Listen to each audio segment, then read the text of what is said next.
Assalamualaikum warahmatullahi wabarakatuh. Selamat berjumpa. Kami dari kelompok 4 pada mata kuliah perencanaan dan formulasi pangan akan mempresentasikan hasil jurnal kami.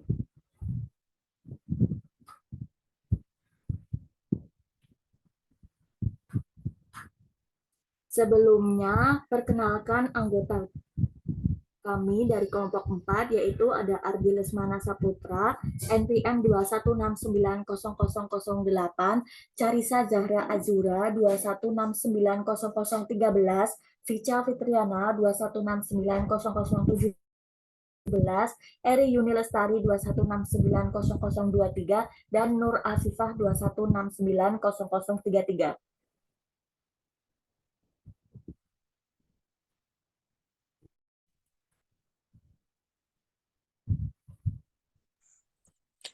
Untuk jurnal yang pertama yaitu ada perancangan program pemberian makanan tambahan pemulihan untuk balita. Latar belakang, balita kurus adalah balita dengan status gizi yang didasarkan pada indeks berat badan menurut panjang badan BB per PB atau berat badan menurut tinggi badan BB per TB. Pada tahun 2016, presentase balita kurus di Kota Tegal berada di peringkat ke-14. Pada tahun 2015 dan 2016, presentase balita kurus di Kota Tegal sebesar 10%. Persentase tersebut meningkat pada tahun 2017 sehingga menjadi 11,4%. Salah satu upaya pemerintah untuk mengatasi masalah gizi kurang adalah dengan menyelenggarakan program pemberian makanan tambahan atau PMT, pemulihan untuk balita yang kekurangan gizi.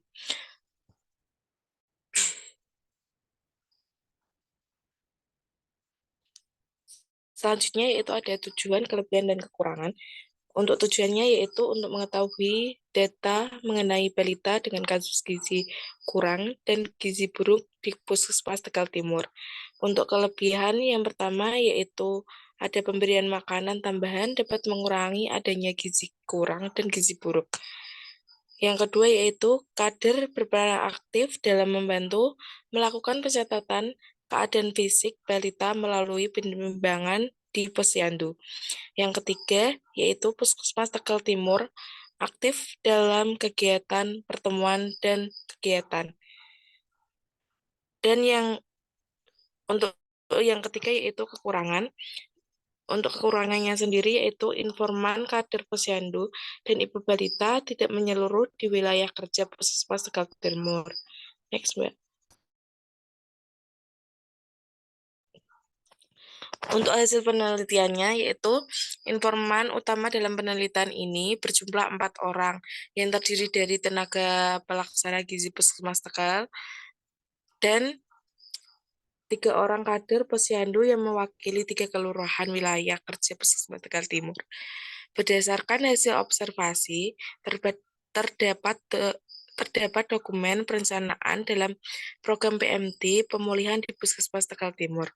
Dokumen tersebut memuat sasaran target, volume kegiatan, rincian kegiatan, lokasi kegiatan, tenaga pelaksana, jadwal, dan biaya.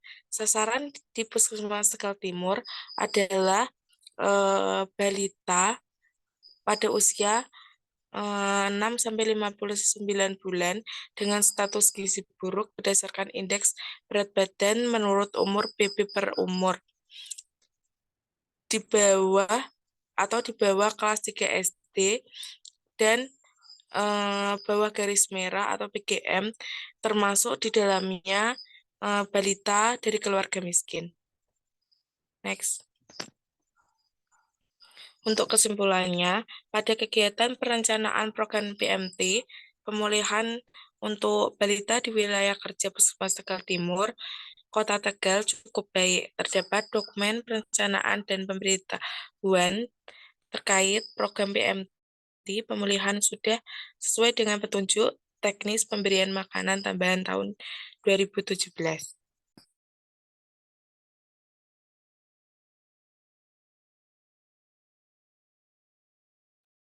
Untuk jurnal yang kedua yaitu berjudul Pemberian Minuman Formula Kacang Merah, Kacang Tanah, dan Kacang Kedelai terhadap Status Gizi Ibu Hamil Kurang Energi Kronis atau KEK. KEK. Yang, per-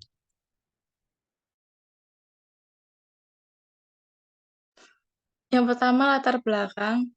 Nutrisi ibu dan hasil kelahiran terkait erat dengan nutrisi ibu mempengaruhi pertumbuhan dan perkembangan janin, termasuk berat dan panjang lahir. Untuk mengatasi masalah gizi kurang dan gizi buruk, pemerintah telah melaksanakan program pemberian makanan tambahan kepada ibu hamil. Meskipun pelaksanaan dan keberhasilan program ini kurang optimal selama kehamilan atau menyusui, peningkatan konsumsi makanan dan minuman padat nutrisi diperlukan untuk memenuhi kebutuhan gizi yang meningkat. Formula yang dikembangkan ada 3, yaitu kacang merah, kacang kedelai, dan kacang tanah. Dan sebagai kontrolnya adalah formula susu. Melihat hasil penelitian tersebut yang sangat bermanfaat untuk ibu hamil, apakah ketiga formula tersebut dapat menjadi PMT, alternatif pengganti susu pada ibu hamil kurang energi kronis atau KEK?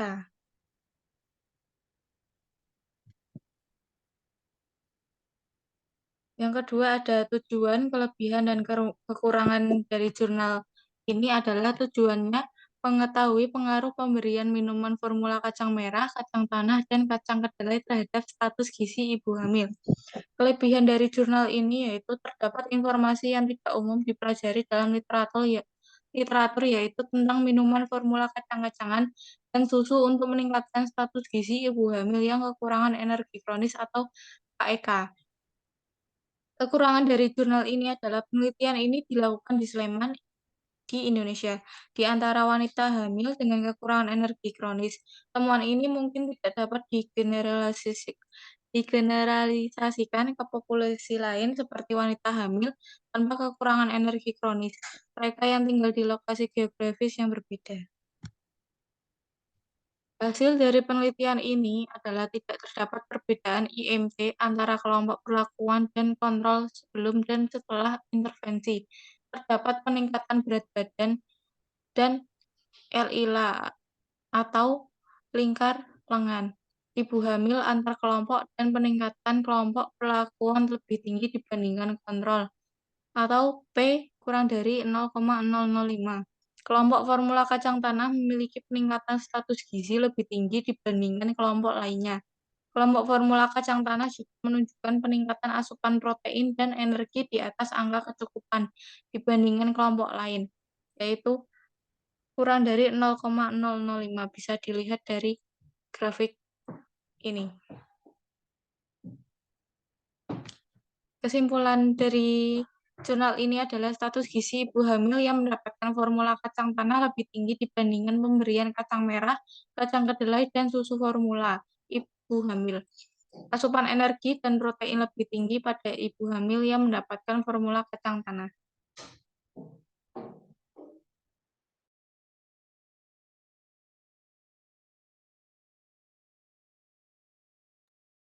Oke, untuk jurnal yang ketiga yaitu yang berjudul Substitusi Jagung dalam Pembuatan Bakpao sebagai Pangan Fungsional. Latar belakang, jagung atau dengan nama lain Yamais L merupakan salah satu tanaman serealia yang mengandung asam amino esensial, mineral, serat pangan, asam lemak esensial, dan lainnya yang diperlukan oleh tubuh. Sehingga tanaman ini berpotensi dikembangkan sebagai produk pangan fungsional. Jagung merupakan salah satu tanaman pangan penting. Produksinya terus meningkat beberapa tahun terakhir, dengan jumlah produksi dari tahun 2015 sekitar 19,6 juta ton, tahun 2016 23,5 juta ton, tahun 2017 selama 28,9 juta ton. Dan angka ramalan satu pada tahun 2018 sekitar 30 juta ton atau mengalami kenaikan 3,91% dibanding tahun 2017.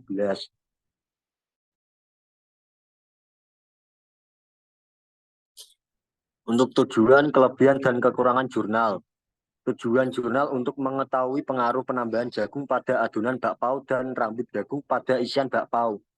yang meliputi aspek aroma, rasa, tekstur, dan warna dengan substitusi jagung yang berbeda yaitu 20% dan 36% serta substitusi rambut jagung yang sama yaitu masing-masing 9%. Untuk kelebihan jurnal yaitu kajian mendalam tentang jagung dan pemanfaatan rambut jagung yang memiliki senyawa bioaktif yang dapat bertindak sebagai antioksidan bagi tubuh. Untuk kekurangan jurnal yaitu pada jurnal masih terlihat cukup banyak penulisan yang salah atau tipu, serta jumlah bumbu atau kebutuhan adonan tidak ditulis secara jelas dan lengkap.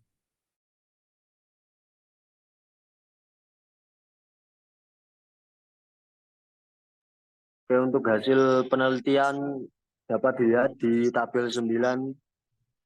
Dari hasil pengujian dengan menggunakan uji organoleptik pada uji daya terima produk bakpao substitusi jagung 20% dan 36%, serta rambut jagung 9% menunjukkan bahwa terdapat pengaruh terhadap semua aspek yang dinilai yaitu warna, aroma, tekstur, dan rasa. Berdasarkan hasil substitusi jagung 20% diperoleh nilai rata-rata 1,9. Sedangkan pada Formula 2 dengan substitusi jagung 36% diperoleh nilai rata-rata 1,76. Pada aspek aroma diperoleh nilai rata-rata 1,86 pada Formula 1 dan 1,97 pada Formula 2. Kemudian pada aspek tekstur diperoleh nilai rata-rata 1,79 pada Formula 1 dan 1,62 pada Formula 2. Dan pada aspek rasa diperoleh nilai 1,66 pada Formula 1 dan 1,72 pada Formula 2. Dengan perolehan rata-rata nilai dari semua aspek yaitu warna, aroma, tekstur, dan rasa yaitu 1,75 pada Formula 1 dan 1,77 pada Formula 2. Hingga kita dapat simpulkan bahwa sebagian besar penulis lebih menyukai bakpao dengan Formula 1. Oke, untuk yang kedua yaitu ada kandungan gizi bakpao jagung. Bisa dilihat di tabel 10. Nilai kandungan energi bakpao rambut jagung menunjukkan bahwa substitusi tepung terigu memberikan pengaruh pada hasil nilai energi. Nilai energi bakpao rambut jagung dengan substitusi tepung terigu pada perlakuan dengan formula konsentrasi 20% sebesar 122 kalori. Nilai energi dapat diperoleh dari protein, lemak, dan karbohidrat yang terkandung dalam bakpao rambut jagung tersebut. Hal ini sesuai dengan pernyataan Lapulalan et al. 2013 yang menyatakan bahwa energi dapat diperoleh dari karbohidrat, protein, dan lemak yang terdapat dalam bahan makanan yang disimpan dalam tubuh dan energi bagi manusia digunakan untuk tumbuh dan berkembang. Dan diperkuat oleh pernyataan Al-Masler 2004 yang menyatakan bahwa manusia membutuhkan energi untuk menunjang pertumbuhan, mempertahankan hidup, dan melakukan aktivitas fisik. Oke, dari jurnal ini dapat disimpulkan sehubungan dengan pengoptimalan pemanfaatan jagung dan untuk memaksimalkan pangan fungsional yang mengandung zat gizi seperti antioksidan, karbohidrat, vitamin, dan serat, maka produk yang direkomendasikan untuk diproduksi dan dikembangkan dalam bidang usaha yaitu produk bakpao dengan substitusi jagung 20% dan rambut jagung 9% atau produk dengan Formula 1.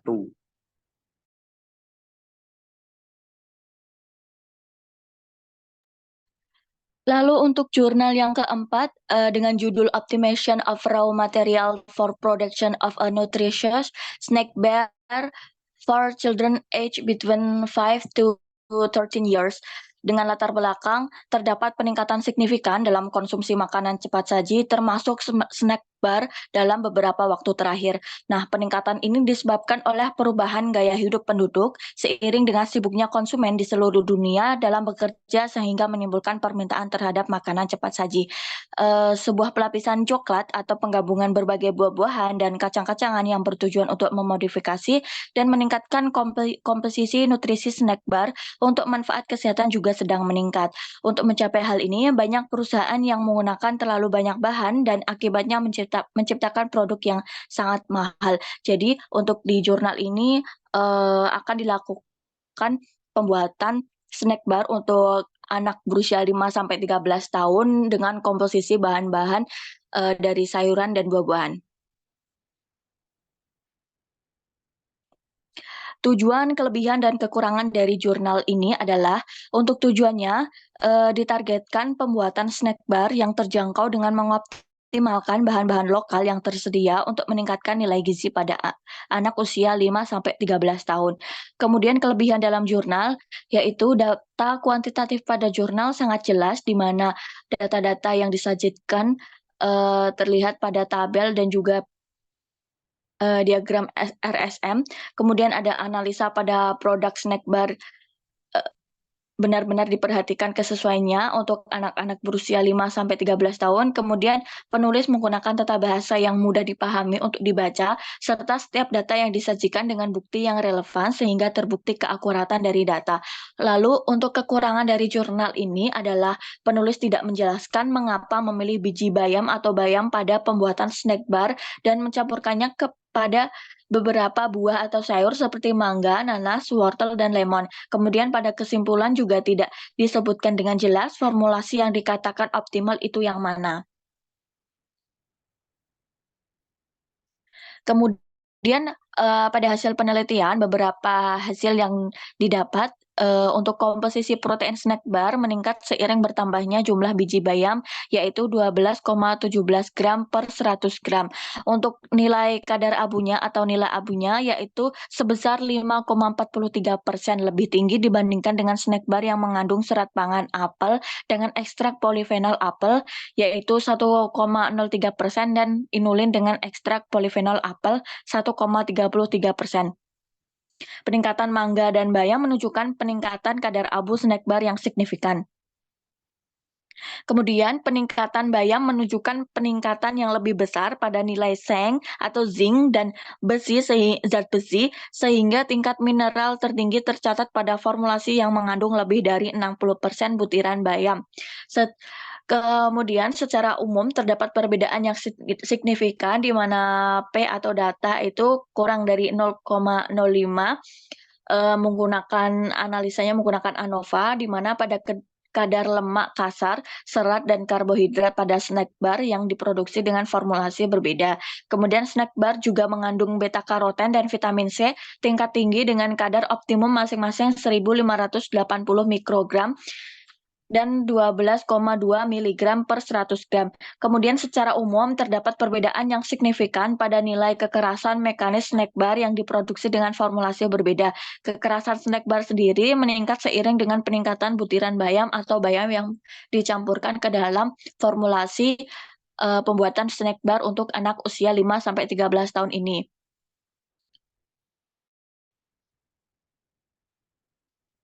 Kesimpulannya ada dua, yaitu di mana berdasarkan nilai yang diamati dari analisis disimpulkan bahwa snack bar komposit akan memberikan kontribusi yang signifikan terhadap ketersediaan makanan ringan yang nyaman dan sehat di pasar. Hasil evaluasi sensorik juga menunjukkan bahwa snack bar bergizi mendapat penerimaan yang tinggi oleh konsumen.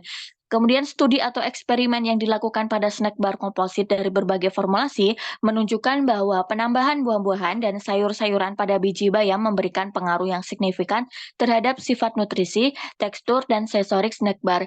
Kemudian optimalisasi bahan menghasilkan model yang dapat diterima, yang dapat digunakan untuk memprediksi perubahan sifat snack bar dengan perubahan bahan dan juga membantu mengidentifikasi prediksi formulasi dengan sifat nutrisi, tekstur, dan sensorik terbaik untuk anak usia 5-13 tahun. Kemudian berdasarkan hasil penelitian dapat disimpulkan bahwa snack bar yang dikembangkan cocok untuk anak kecil usia 5-13 tahun.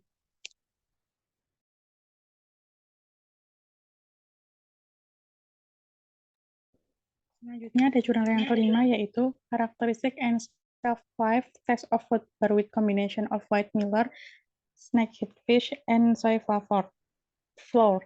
Latar belakang, food bar merupakan makanan cepat saji berbentuk stik, kaya nutrisi dan mengenyangkan. Cocok untuk makanan darurat.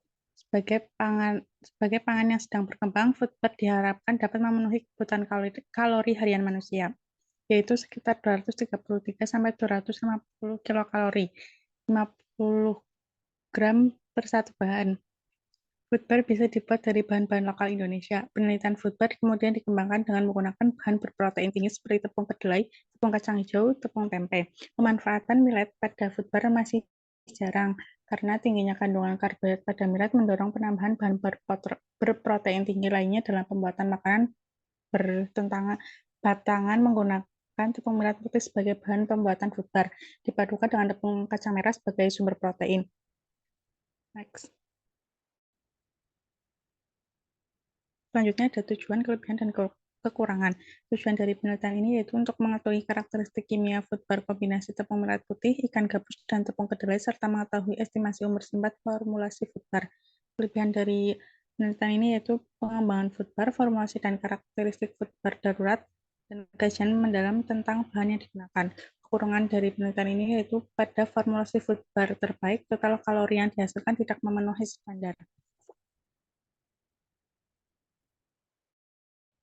Hasil penelitian itu menunjukkan bahwa formula food bar terbaik adalah F2 dan kadar air 20,99 atau 0,21%, karbo 3,45 atau 0,35%, lemak 18,10 atau 0,13%, protein 12,24 atau 0,28%, dan karbohidrat 45,22 atau 0,32%.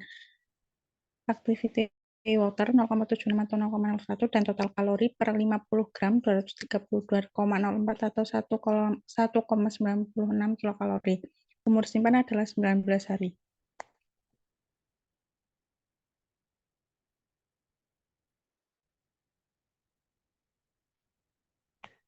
Kesimpulan, pengembangan food bar menggunakan kombinasi millet putih, ikan gabus, dan tepung kedelai dengan formula terbaik yang ditentukan berdasarkan uji sensori, kimia, total kalori, aktivitas air, dan umur simpan.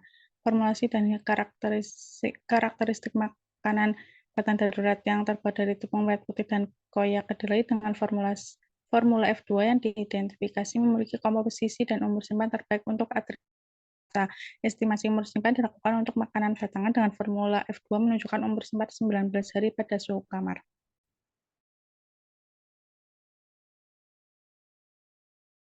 Itulah presentasi dari kelompok 4 pada mata kuliah perencanaan dan formulasi pangan.